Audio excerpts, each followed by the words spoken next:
아버지 감사합니다. 오늘도 저희를 일찍이 깨워주시고 불러주셔서 이 자리에 나오게 하시고 오늘도 주님께서 주시고자 하시는 말씀과 또 저희들의 간절한 마음으로 소원을 아랠 수 있는 시간을 허락해 주셔서 감사합니다.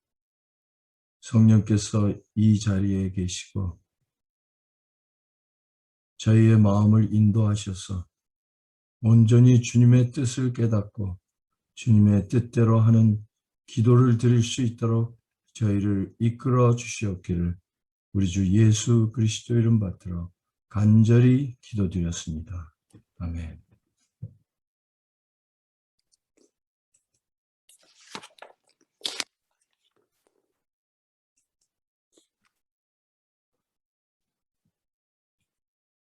오늘은 셋째 날 제3장 회개입니다. 제가 준비하다 보니까 너무 많아서 내일까지 하려고 합니다. 하루를 더 회개의 장을 할애하려고 합니다. 사람이 어떻게 하나님 앞에 옳은 자가 될 수 있을까? 죄인이 어떻게 의롭게 될 수 있을까? 오직 그리스도로 말미암아서만 우리는 하나님과 거룩함에 조화될 수 있는 것이다. 그러면 우리가 어떻게 그리스도께로 나아갈 것인가? 마태복음 3장에 보면은 그때 침례 요한이 이르러 유대 광야에서 전파하여 가로되 회개하라 천국이 가까웠느니라 하였으니, 그 다음에 또 마태복음 4장 17절에 보면은 이때부터 예수께서 비로소 전파하여 가라사대 회개하라 천국이 가까웠느니라 하시더라. 이 두 성경절을 보면 요한도 예수님도 예수님께 가까이 가는 길은 오직 회개하라입니다. 또 천국이 가까웠느니라는 말씀은 은혜의 왕국을 말합니다.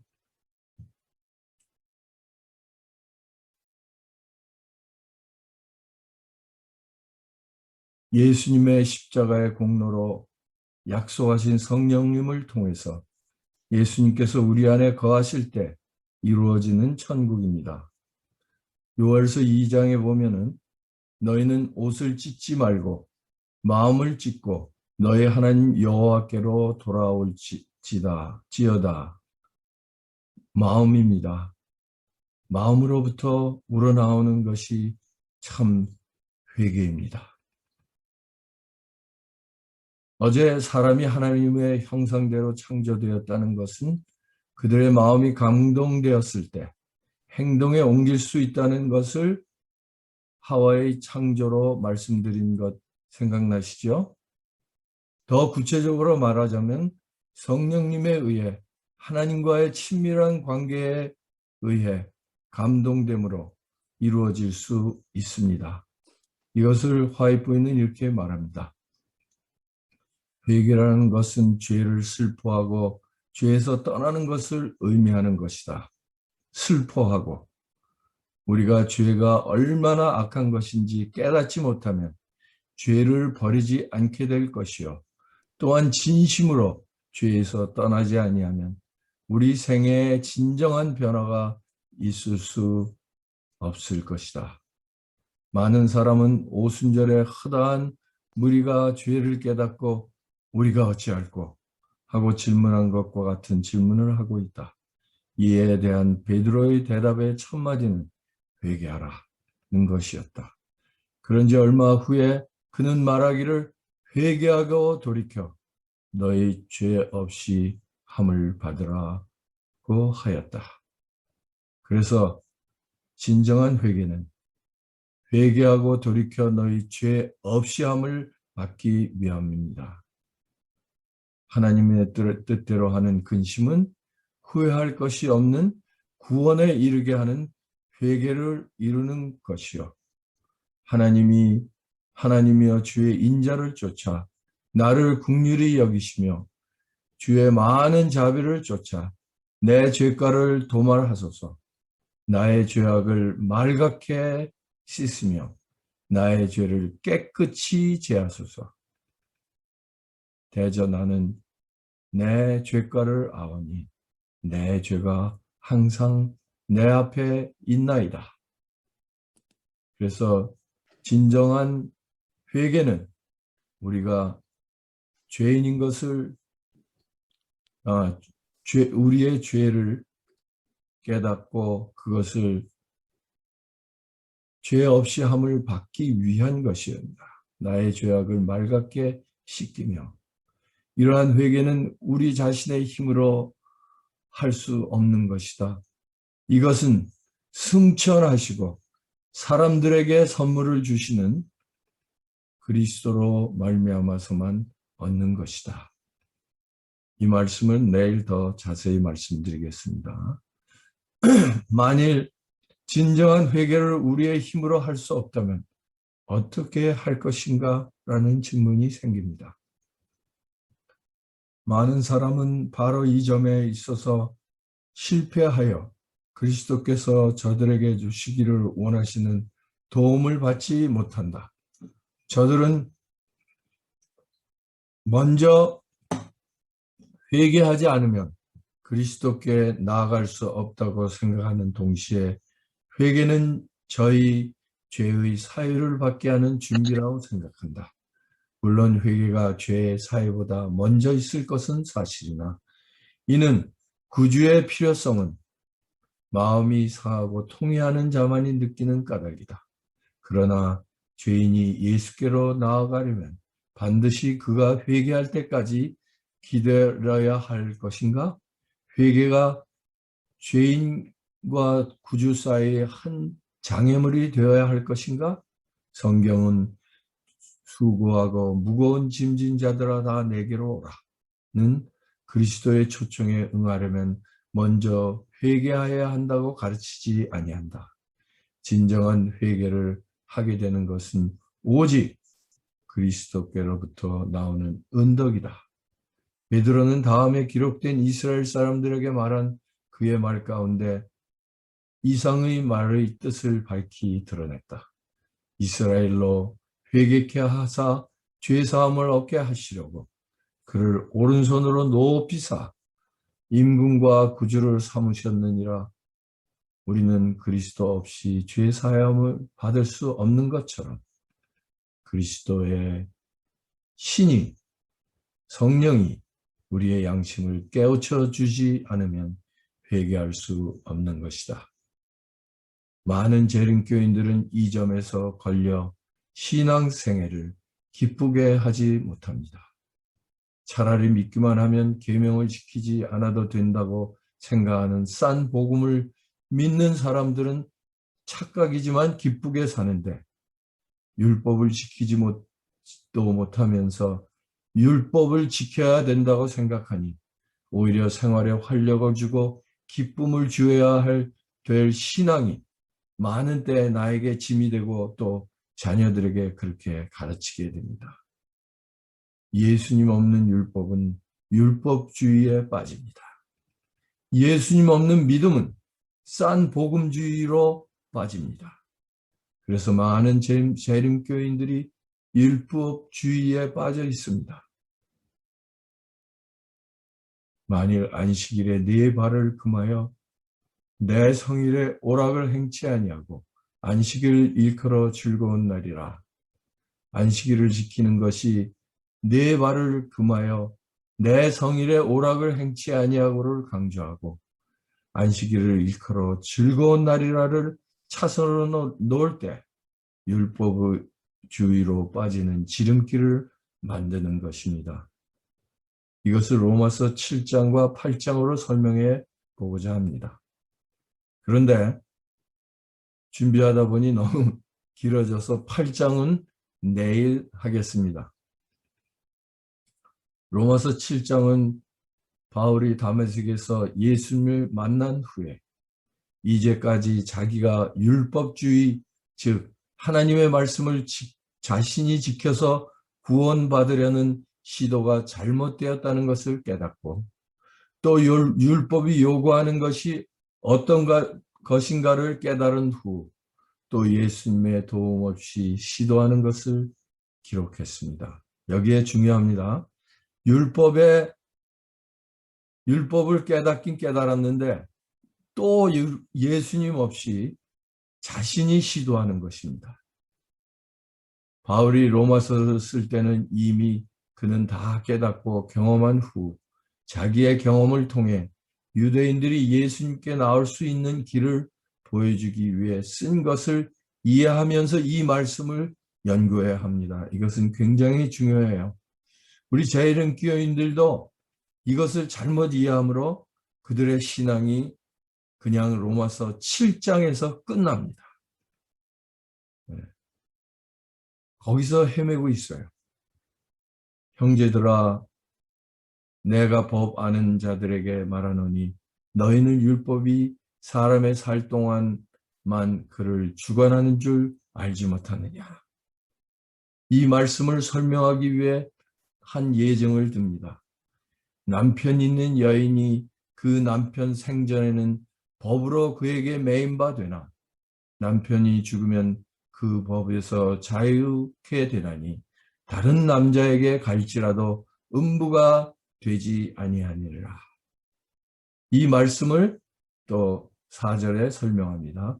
그러므로 내 형제들아 너희도 그리스도의 몸으로 말미암아 율법에 대하여 죽임을 당하였으니 이는 다른 이 곧 죽은 자 가운데서 살아나신 이에게 가서 우리로 하나님을 위하여 열매를 맺게 하려 함이라.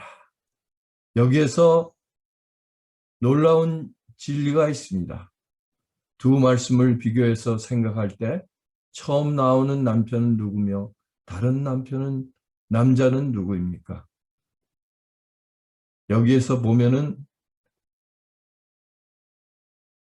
그 다음 성격절을 보면 더 확실해집니다. 우리가 육신에 있을 때 율법으로 말미암는 죄의 정욕이 우리 지체 중에 역사하여 우리로 사망을 위하여 열매를 맺게 하였더니 이는 우리가 얽매였던 것에 대하여 죽었으므로 율법에서 벗어났으니 이러므로 우리가 영의 새로운 것으로 섬길 것이요 의문에 묵은 것으로 아니할지라. 여기에 남편은 우리의 자아를 말합니다. 죄악적인 자아. 그 남편이 죽는다는 것은 우리 자아가 예수님과 십자가에 같이 못 박힐 때 일어나는 일을 말합니다. 그 법에서 자유케 되나니 다른 남편 여기에 보면은요. 다른 남자는 누구예요? 내 형제들아 너희도 그리스도의 몸으로 말미암아 율법에 대하여 죽임을 당하였으니 이거를 여기서 설명했죠. 다른 남자 다른 이 곧 죽은 자 가운데서 살아나신 이 예수님을 가르칩니다. 우리로 하나님을 위하여 열매를 맺게 하려 함이라. 그 다음 성경절을 지금 읽은 말씀에 보면은 우리가 육신에 있을 때 예수님이 우리 안에 없을 때 우리의 자아가 죄의 정욕이 우리 지체 중에 역사하여 우리로 사망 위에 열매를 맺게 하였더니 이제는 우리가 얽매였던 것에서 대하여 죽었으므로 율법에서 벗어났으니 이거를 잘못 이해하면 안 됩니다. 이것은 율법주의에서 벗어난 것을 이야기합니다. 이러므로 우리가 영의 새로운 것으로 섬길 것이요 의문에 묵은 것으로 아니할지라. 그래서 위의 말씀같이 곧 죽은 자 가운데서 살아나시니 예수께로 우리가 갈 때 우리로 하나님을 위하여 열매를 맺게 하려 함이라를 설명한 것입니다. 더 깨달아가는 것입니다. 전에 법을 깨닫지 못할 때에는 내가 살았더니 계명이 이름에 죄는 살아나고 나는 죽었도다. 생명에 이르게 할 그 계명이 내게 대하여 도리어 사망에 이르게 하는 것이 되었도다. 죄가 기회를 타서 계명으로 말미암아 나를 속이고 그것으로 나를 죽였는지라. 전에 법을 깨닫지 못할 때에는 내가 살았더니는 내가 율법주의에 빠져 있을 때에는 율법을 잘 지키고 구원을 받을 줄 알았는 데라는 말입니다. 계명의 이름에 죄는 살아있고 나는 죽었도다. 살아나고 나는 죽었도다. 이 말씀은 예수님을 만난 후 계명의 참 의미를 깨닫고 나니 나를 움직이는 것이 내가 아니고 죄된 자라는 것을 깨달았다는 것이 말입니다. 하나님의 자애를 깨닫고 그의 품성의 인자하심과 자부적 친절하고 다정한 아버지 같은 온정을 깨달은 것만으로 넉넉지 않다. 하나님의 율법의 지혜로움과 공의로움을 깨닫고 그 율법이 사랑의 영원한 원칙 위에 세워진 것을 아는 것만으로도 넉넉지 않다. 지금 바울의 이 경험의 단계는 여기에 있는 것입니다. 아직도 넉넉지 않은 것입니다. 여기에 보면은 죄가 11절에요.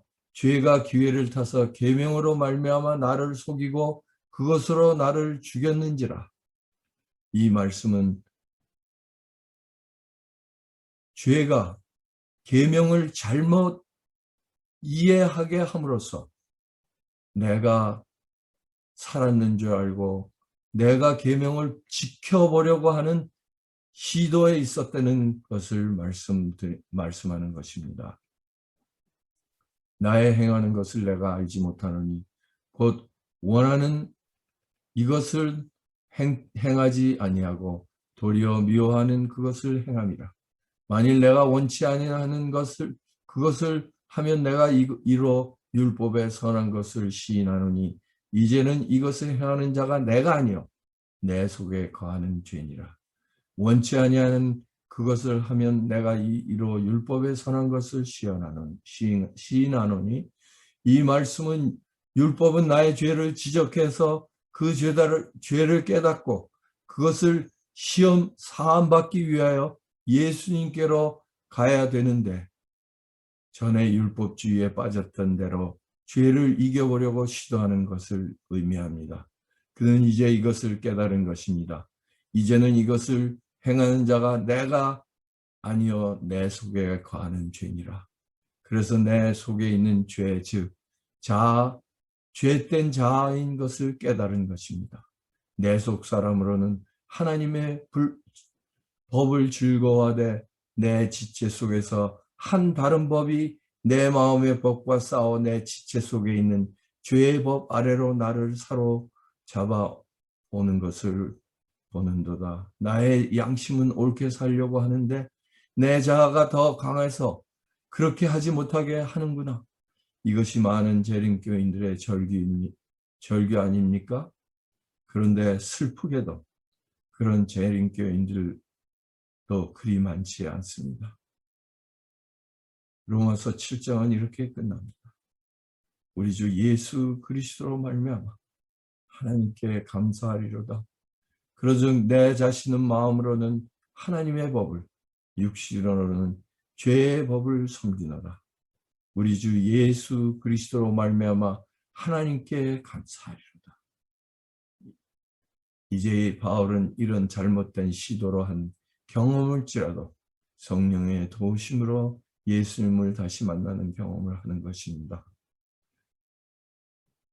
사람이 혹시 저희가 그리스도께로 이끌려가고 있다는 것을 의식하기 전에라도 저희의 죄악정 행실을 부끄러워하여 어떤 악습들을 벌이는 경우가 있는 것도 사실이다. 그러나 사람이 옳은 일을 하고자 하는 진정한 욕망으로 저희 생애를 개선하려고 힘쓰는 일이 있을 때마다 저들을 이끄는 것은 곧 그리스도의 능력인 것이다. 저들이 알지 못하는 한 가마력이 저들의 심령에 작용하여 양심이 각성되고 외부적인 생애가 개선된다. 그리하여 그리스도께서 저들로 하여금 십자가를 쳐다보고 저희 죄 때문에 못 박이신 죄를 자를 주목하게 하실 때 저들은 하나님의 계명을 절실히 깨닫게 되는 것이다. 저의 생애의 악함과 저의 심령에 깊이 뿌리 박힌 죄가 저에게 밝히 드러나게 된다. 저희는 그리스도의 의를 얼마만큼 이해하기를 시작하고 부르짖기를 죄가 무엇이간데 죄를 범한 자를 구속하기에 그처럼 큰 희생이 요구되는가. 우리로 멸망하지 않고 영생을 얻게 하기 위하여 이 모든 사랑, 이 모든 고난, 이 모든 굴력이 요구되었는가 할 것이다. 우리는 혹 니고데모와 같이 우리의 생애는 정직하였고 우리의 도덕적 풍성은 바르다고 자만하였을지도 모른다. 그리고 생각하기를 우리는 보통 죄인들과 같이 하나님 앞에 우리의 마음을 겸비할 필요가 없다고 할지 모른다. 그러나 그리스도께로부터 나오는 빛이 모든 행실을 더럽게 한 우리 동기의 이기적인 것과 하나님께 대하여 가진 정의를 깨닫게 될 것이다. 그리고 우리는 우리의 의가 더러운 옷과 같다는 것과 그리스도의 피만이 우리를 더러운 죄에서 깨끗이 씻어서 우리 마음을 새롭게 하여 그리스도의 형상대로 회복하게 할 수 있다는 것을 알게 될 것이다. 오직 예수님만이 이 일을 하실 수 있는 것입니다. 아버지 감사합니다. 오늘도 주의 은혜로 우리가 소그룹을 할 수 있도록 하시고 또한 말씀을 통해서 우리가 은혜 받은 것을 나누며 또 저희의 마음에 있는 것들을 다 주님께 아뢰 수 있도록 하셨사오니 감사합니다. 아멘. 당신의 딸들이 그 마음의 간절함으로 드린 기도가 주 앞에 상달돼서 그 간절함을 통해서 예수님을 만나고 성령을 매일매일 체험하는 귀한 삶을 살 수 있도록 인도하시며 이제 아멘. 다시 내일 모일 때까지 주의 성령께서 저희들의 마음을 인도해 주실 것을 인해서 감사하며 아멘. 우리 주 예수 아멘. 그리스도 이름 받들어 간절히 기도드렸습니다. 아멘. 아멘. 네, 감사합니다. 감사합니다. 감사합니다. 네, 내일 아침 뵙겠습니다. 네. 감사합니다. 감사합니다. 정시에 오겠습니다. 네, 감사합니다. 말씀 감사합니다. 네. 감사합니다.